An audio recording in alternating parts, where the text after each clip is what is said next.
Hallelujah, praise the Lord. प्रार्थना करना आपके जीवन को चेंज कर सकता है और इतना चेंज कर सकता है कि आपने जितना सोचा भी नहीं।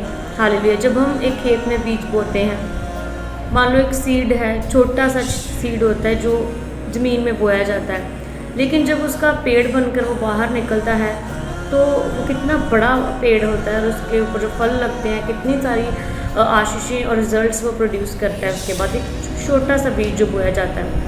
इसी तरह जब प्रार्थना में आप लोग बैठते हैं, प्रार्थना करते हैं, प्रार्थना में बैठकर वचनों को डिक्लेयर करते हैं, पिता परमेश्वर से धन्यवाद करते, विनतियाँ करते हैं, आप घोषणाएं करते हैं अपने ऊपर, तो वो एक बीज की तरह है। आप एक खेत में बीज बो रहे हो, एक फसल लगा रहा है एक व्यक्ति जो प्रार्थना में समय को बिता रहा है, और एक समय आएगा वो उस फसल की कटनी जब होगी, उस खेती को जो काटने का समय आएगा, तो जो कुछ आपने बोया है आप उसे काटेंगे यीशु मसीह के नाम में।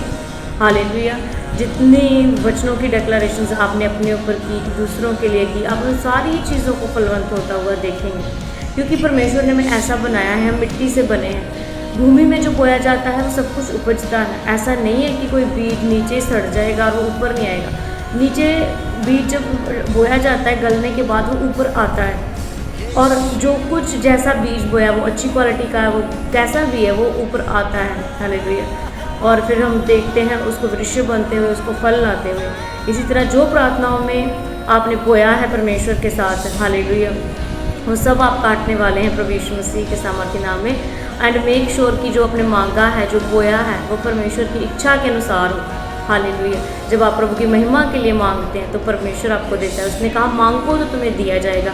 और प्रभु यीशु मसीह ने कहा कि ऐसा नहीं है कि तुम सिर्फ मेरे नाम से मांगोगे तो मिलेगा। कहता पिता तुमसे प्रेम रखता है, इसलिए वो तुम्हें देगा। हालेलुया। सो प्रभु आपके साथ है। अपनी प्रार्थना